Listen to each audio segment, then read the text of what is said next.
I predict, I'll make a prediction that is clear and therefore could be completely proved wrong soon. I don't believe there will be any grand bargain or any great agreement between the United States and China on anything for years to come. The CIA, whose job it is to overthrow governments that are deemed to be inimical to U.S. interests.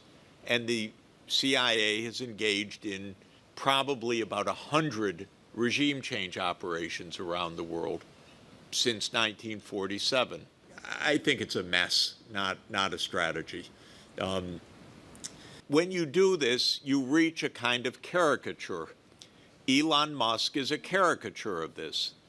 The richest person in the world who funds the campaign of the presidential candidate and who says to Congress, anyone that steps out of line, I fund opponents to defeat you. And so you can't get more vivid in the plutocratic element than having Elon Musk as your prime minister, which is his informal position right now. When it comes to trade, I don't have to say more than Trump is uniting the world because there is not a single place in the world that is satisfied with this new tariff regime, including inside the United States. It has succeeded in stopping the stock market rally and reversing it. It has succeeded in lowering automobile company share prices yesterday. I didn't check today, but down 5% yesterday when the automotive tariffs were issued. It's a completely ignorant economic policy as far as I'm concerned. We can talk about it, but I see no merit whatsoever on any count to the protectionism that Trump is trying to bring about. So there, the whole world is unhappy about it. And then when it comes to Asia, we'll discuss this, probably Trump and the administration probably want to avoid open conflict with China. Whether they are clever enough to do so, I'm not sure, but there'll be a lot of noise and instability.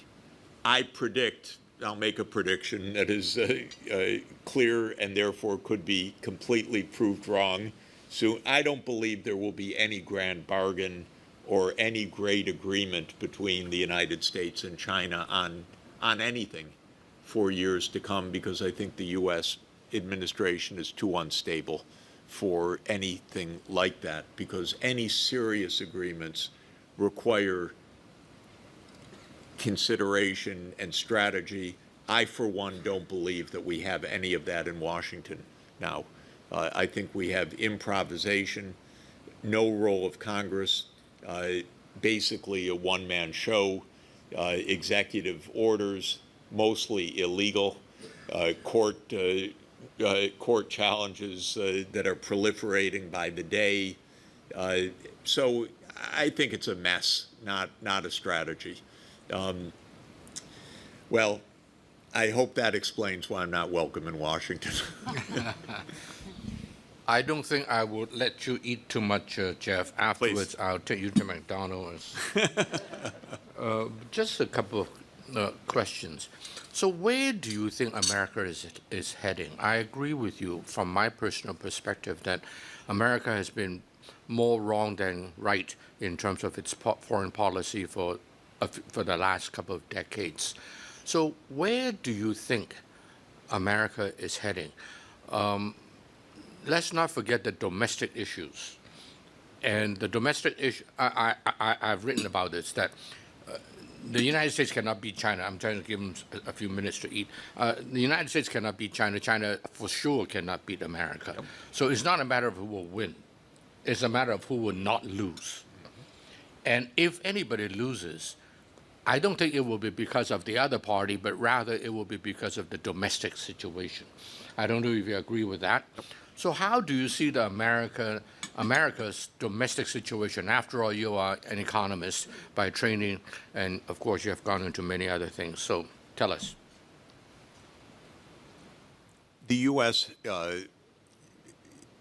Does not have a functioning political system and has not had a functioning political system for 30 years or so. And this is very interesting. American society really has great strengths, many centers of capacity in business, in academia, in civil society. And so even though our political system has badly malfunctioned, the country has done okay for the last 30 years, other than troubles caused by directly these foreign policy disasters. But the country and the economy has gone on. Many important innovations have occurred. Many great discoveries have occurred in the academic community and scientific community. So you see a country with great strengths. But for me, the remarkable fact is how poorly the political system has functioned consistently for 30 years. And I've tried to understand that, and my conclusion is that there are two things deeply wrong with the American political system. One is that it became a pay-for-play political system to a shocking extent. What a pay-for-play, that it became a corrupt political system in which campaign contributions translated into public policy. And this was not always the case.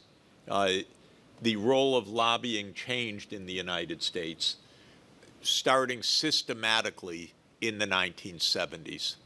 And there were a series of Supreme Court rulings, the most famous of which is Citizens United, in which the conservative Supreme Court ruled that limits on campaign financing were simply unconstitutional, because the idea was, and the judges were very explicit about it, giving for campaigns is speech, and free speech predominates any interest in limiting campaign financing.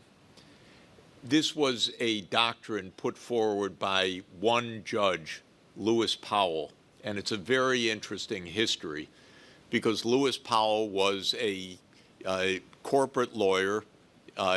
He worked with the U.S. Chamber of Commerce, and in the late 60s and early 70s, he said inside the business community, all of this environmental regulation and Ralph Nader and consumer interest groups, this is killing us.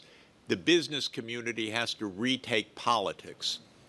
And on that basis, a famous memo that he wrote, he caught the attention of Richard Nixon, who put him on the Supreme Court.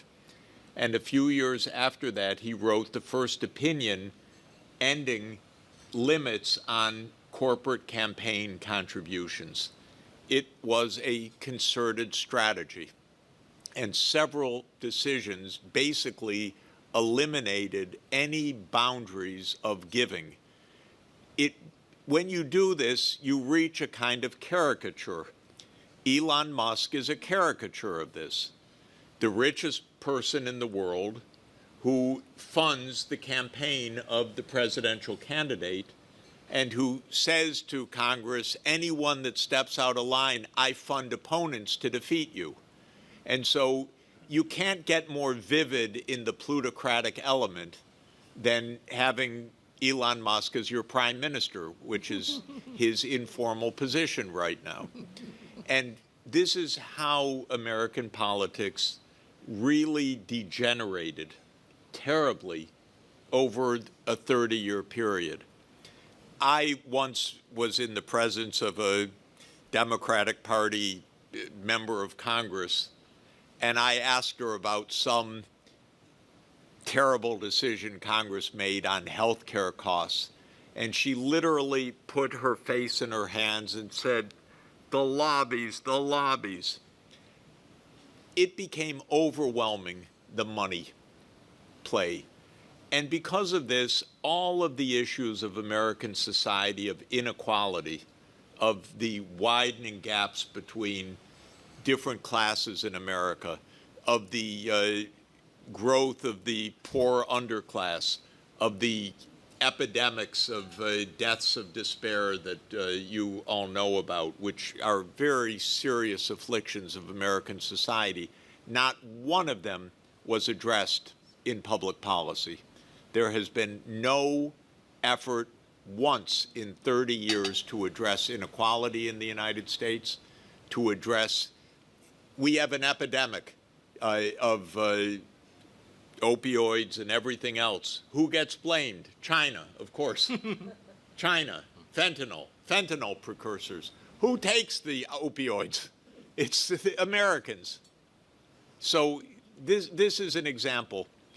Climate change is another example. We have not had one consistent policy on climate change for 40 years because of the big oil lobby. It's not even subtle. And there was a very humorous sting by a kind of Greenpeace organization which called the ExxonMobil lobbyist and said, we're headhunting, we think you could be senior position. And so they filmed the ExxonMobil lobbyist in a fake job interview, and they asked him, how do you operate? And he said, it's easy. If any trouble arises for the industry, I just call our senator. Who's your senator? Joe Manchin, of course. Joe Manchin was the senator from West Virginia. He owned 2 coal companies personally. That was the family wealth. And he was basically there in his position to block any climate change action for 30 years. So that was one thing that broke American politics. It just stopped being representative of basic issues. And till this day, if you observe the Trump administration, there's not a single moment of discussion about poor people, about their needs, about the role of government. In fact, the whole attempt in the next few months will be to destroy any public services for the poor, especially health care. It's amazing. But this is Elon Musk running the show. He doesn't have to worry about his health care costs. So this is one point. The second point that destroyed American politics was the security state. We became a national security state back in 1945, essentially, after World War II, and especially in 1947 with the National Security Act, which established the CIA and the Defense Department and the other institutions of the security state. America has, as everybody knows very well, military bases in 80 countries around the world. Can you imagine, never in history, with even the British Empire, of course, it was a different era, didn't quite have this. And so this is American government, is a military machine all over the world, plus a secret army, the CIA, whose job it is to overthrow governments that are deemed to be inimical to U.S. interests. And the CIA has engaged in probably about 100 regime change operations around the world since 1947. I've seen some of them with my own eyes. Literally, the CIA carrying off heads of government. One was Aristide, who I advised, from Haiti, and they took him away in an unmarked plane and flew him to Central African Republic in broad daylight. And by the way, when they overthrew him, the New York Times wouldn't even run a story about it because this is how the security state operates. It wasn't deemed to be newsworthy that the United States, or it wasn't deemed to be fit to print, let me say, that the United States had overthrown a government in our hemisphere. Of course, it had done that repeatedly, but when I called the reporter, she told me that the editor was not interested in the story. Okay, my point is that the government, you can't run a democracy and a security state the same way. Eisenhower told us that on January 17th, 1961, when he said, "Beware the military-industrial complex." Believe me, since then, it has only grown to gargantuan proportions. If you look at this leak 3 days ago of the attack on the Houthis, okay, there are several notable things about it. First, they behave like 14-year-olds, up to and including the emojis. Okay, these are children. Second, as they noted, this has nothing to do with the Houthis. This is to send a message. Third, they applauded when they destroyed a building that supposedly included some target, but it killed 50 civilians. And it was all muscles and American flags. Fourth, this was decided in a completely haphazard way by the White House. Congress had no role. There was no discussion of it. Fifth, the only thing that the politicians find odd about this whole episode, not the bombing of a country in which we are not at war, not the killing of civilians, not the fact that this was, I can't use the right words because they're not proper for polite company, but not the way to do this. They can't figure out that something's wrong. All they care about is that it breached secrecy. You know what? That's the least interesting part of this. The fact that you have secrecy that enables random killings of this sort on a routine basis is what's wrong. We should be applauding the break of the secrecy, but the only thing the Congress and the press itself talk about is the secrecy element. They don't talk about how wrong it is to be bombing people. They don't talk about the fact that the reason for the war in Yemen is that there's no solution to the Palestine issue. No substance, just a war machine. So these, to my mind, are the two fundamental failures of the United States. We don't have a functioning political system. It doesn't address real needs. It enables one person to decide we're not part of the Paris Climate Agreement. It enables one person to break apart the international trading system. This is extraordinary. If you think about it, tariffs, by the way, under the U.S. Constitution, are the responsibility of Congress, because tax authority, going back hundreds of years in British constitutional rule, are in the domain of the Parliament or the House of Commons. That's where Parliament came from, which was to limit the tax authority hundreds of years ago. No congressman is objecting to Trump unilaterally setting tariffs. How is he doing that, by the way? It's completely unconstitutional in substance. He's doing it because we have emergency legislation that allows the President of the United States to declare a national emergency.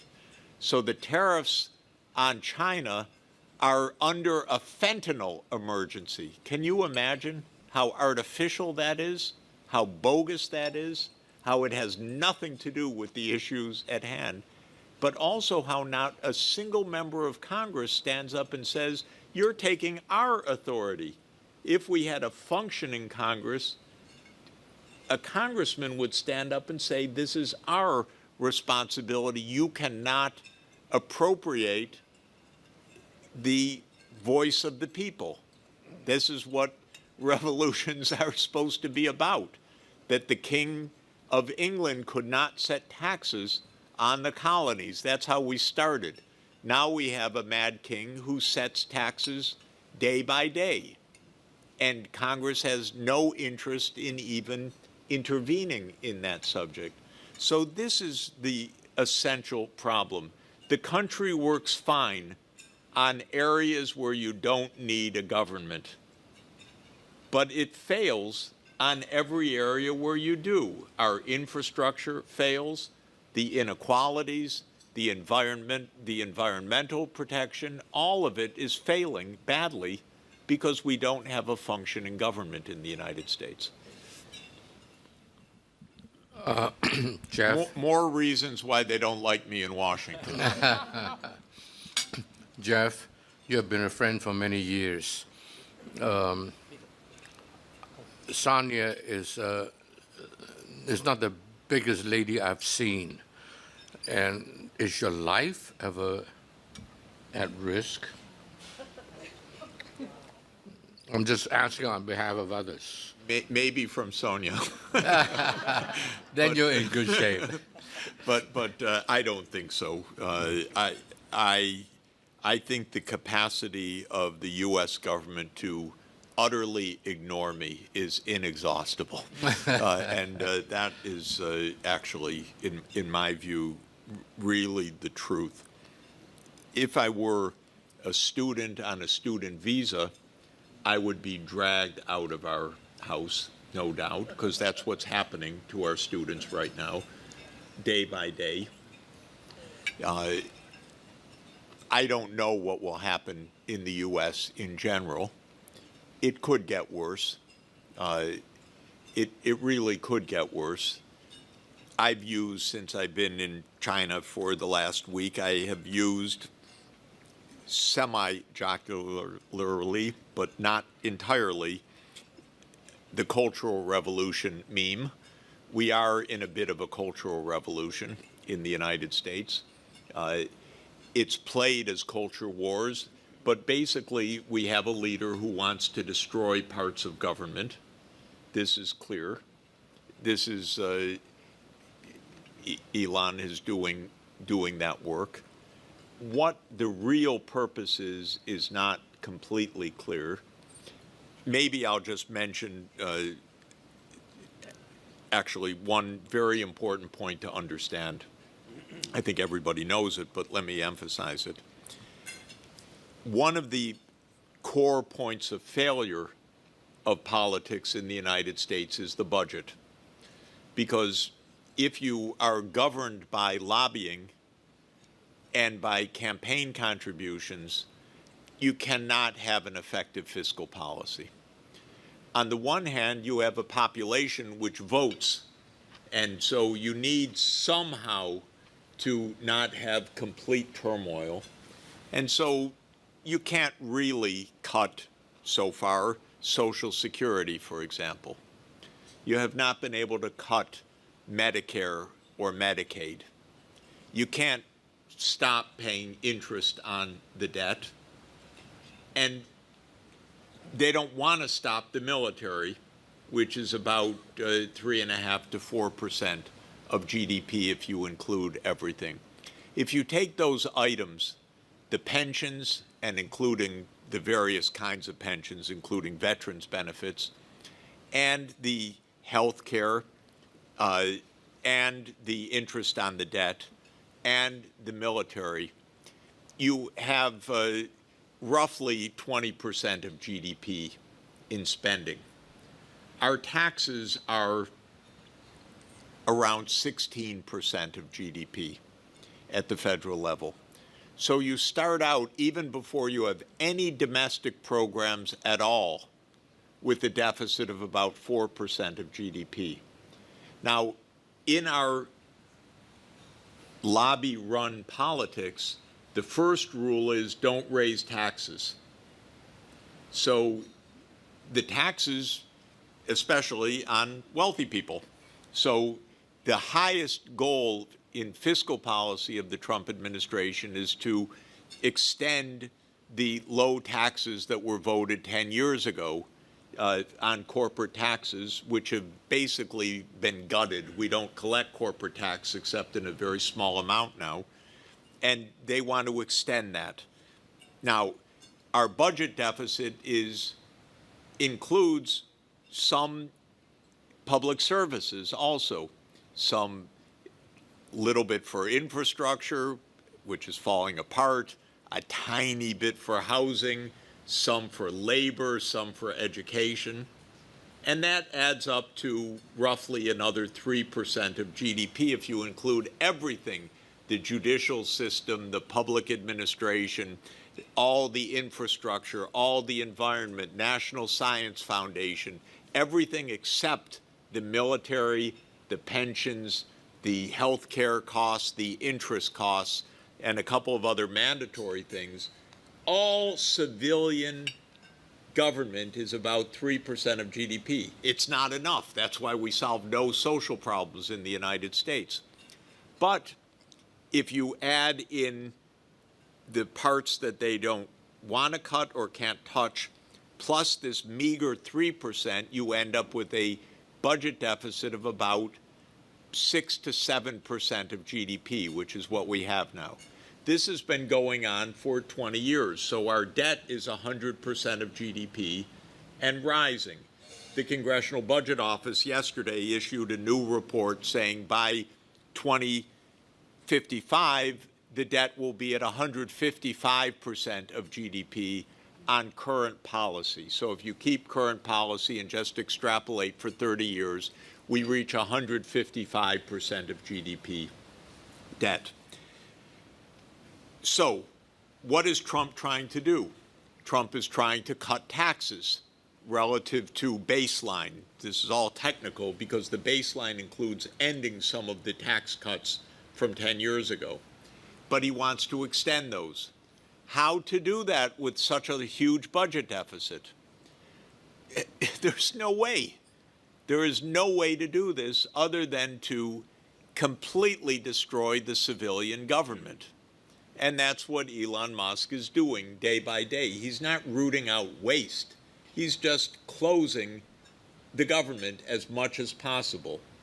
The public will hate this week by week, month by month, when nothing works, when they can't get health care, when there's no one to answer a call for Social Security, and so on.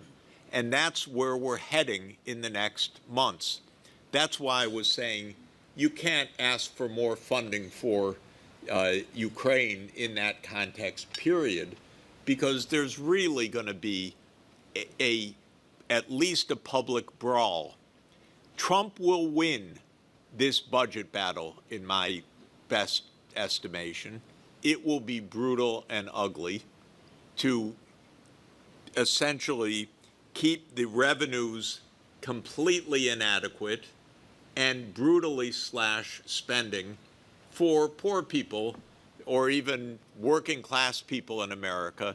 But he'll probably get this through because it'll be a straight party line vote enforced by Elon Musk, who will threaten anyone who steps out of line.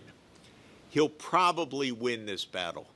But believe me, you'll see a very ugly, very unhappy country, a very unpopular government, and nothing's going to get better out of it because nothing that's being done is going to make people's lives easier. Several $1,000 rise of prices for automobiles is not going to make people's lives easier.